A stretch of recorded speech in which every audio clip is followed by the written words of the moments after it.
Hello students, in today's class we are going to discuss a very important topic, and that is peroxide effect or Kharash effect. Actually this effect was first observed by a scientist named Kharash और उनके नाम पे इसको खराश effect भी बोलते हैं. This effect is also called anti Markovnikov rule. हमने लास्ट क्लास में जो मॉर्कोनिकॉफ रूल पढ़ा था उसी का एंटी या अपोजिट बोला जाता है एंटी मॉर्कोनिकॉफ रूल. तो मॉर्कोनिकॉफ रूल को अगर हम रिकॉल करें कि मॉर्कोनिकॉफ रूल क्या कहता था, तो मॉर्कोनिकॉफ रूल ये कह रहा था कि अगर हमारे पास एक अनसिमेट्रिकल एल्कीन है, जिसका सबसे अच्छा एग्जाम्पल है प्रोपीन, और इस अनसिमेट्रिकल एल्कीन में अगर हम हेलोजन एसिड को ऐड करें, अगर हम एक हेलोजन एसिड को ऐड करें, से फॉर एग्जांपल अगर हमने HBr लिया है, तो जो HBr इज रिएजेंट, तो इस रिएजेंट का जो नेगेटिव पार्ट होगा वो किस कार्बन के साथ अटैक होगा, इस एल्कीन के किस कार्बन के साथ अटैक होगा, जो ज़्यादा सब्स्टिट्यूटेड होगी या जिसके पास लेसर नंबर ऑफ हाइड्रोजन होंगे. राइट. तो एडिशन होता है बेसिकली HBr का, और एडिशन हमेशा डबल बॉन्ड के क्रॉस होगा. डबल बॉन्ड ये है, इधर CH है, इधर CH2 है. राइट. तो ज़्यादा सब्स्टिट्यूटेड कार्बन कौन सा है? CH. तो जो रिएक्शन प्रोसीड करेगी, जब रिएक्शन चलेगी हमारी, तो मेजर प्रोडक्ट जो बन के आएगा इस पर्टिकुलर रिएक्शन में मॉर्कोनिकॉफ रूल को फॉलो करके, वो होगा 2-ब्रोमोप्रोपेन या आइसोप्रोपाइल ब्रोमाइड. राइट. तो अगर हम इस रिएक्शन को कंप्लीट करें और अगर हम मॉर्कोनिकॉफ रूल चला रहे हैं, राइट, इस रिएक्शन में अगर मॉर्कोनिकॉफ रूल चल रहा है, तो we will get CH3, CH, Br and CH3. ठीक है. IUPAC नेम क्या होगा? 2-ब्रोमोप्रोपेन. तो ये तो हो गया मॉर्कोनिकॉफ रूल, और हमें बात करनी है एंटी मॉर्कोनिकॉफ रूल की. तो एंटी मॉर्कोनिकॉफ रूल में क्या होता है कि अगर हम इस पर्टिकुलर रिएक्शन को किसी ऑर्गेनिक पर ऑक्साइड की प्रेजेंस में करा रहे हैं, किस रिएक्शन को?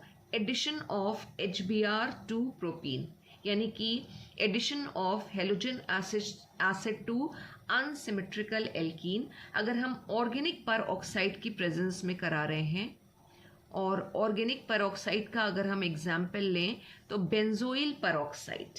Benzoyl peroxide is C6H5 C double bond O.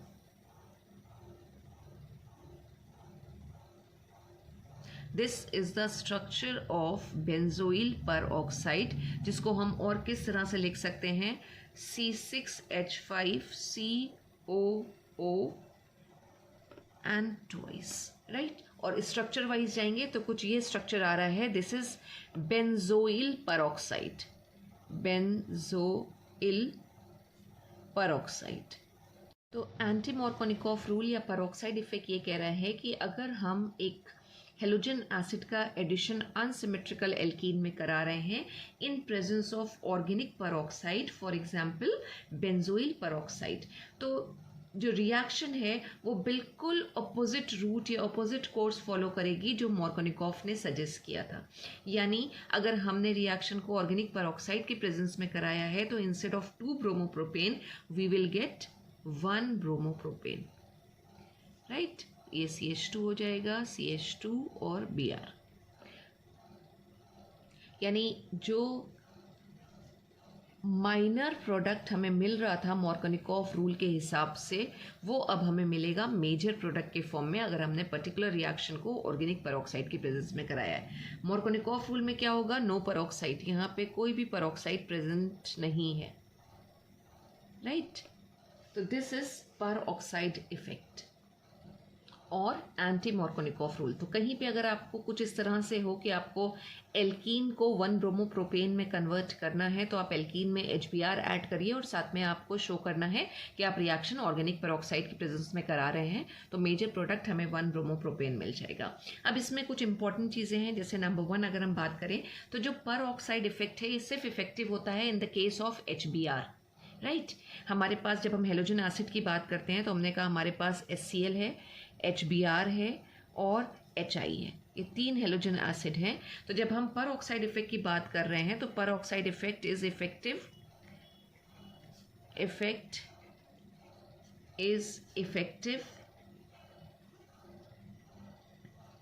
only in the case of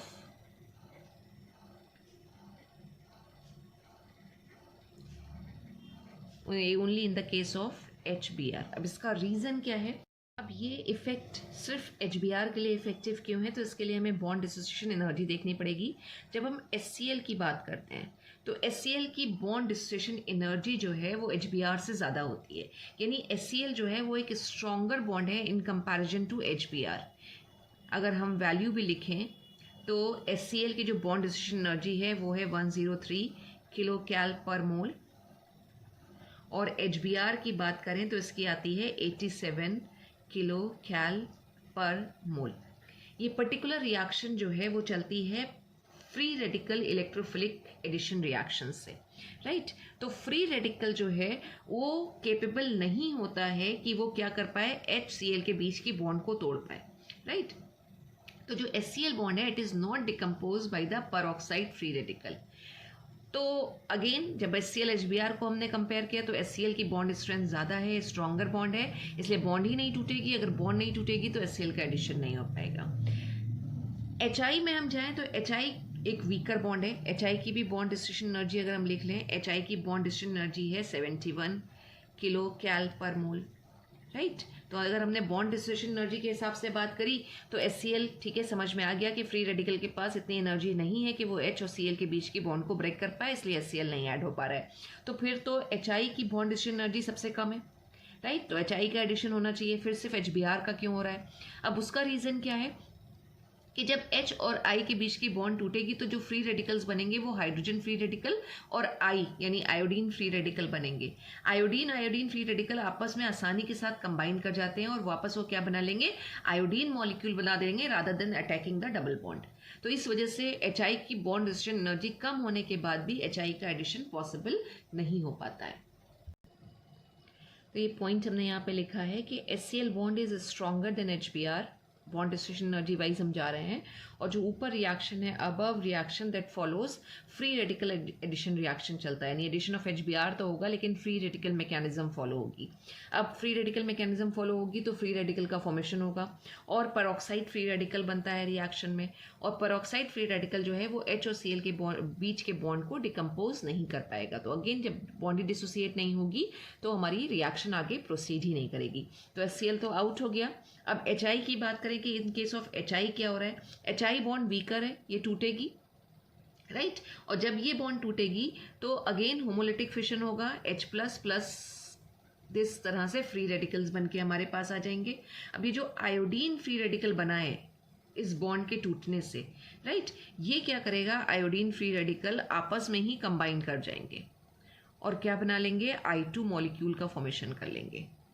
अब इंस्टेड ऑफ दिस कि वो एल्कीन पे अटैक होता है, एल्कीन पे अटैक नहीं होगा और आयोडीन के मॉलिक्यूल का फॉर्मेशन हो जाएगा।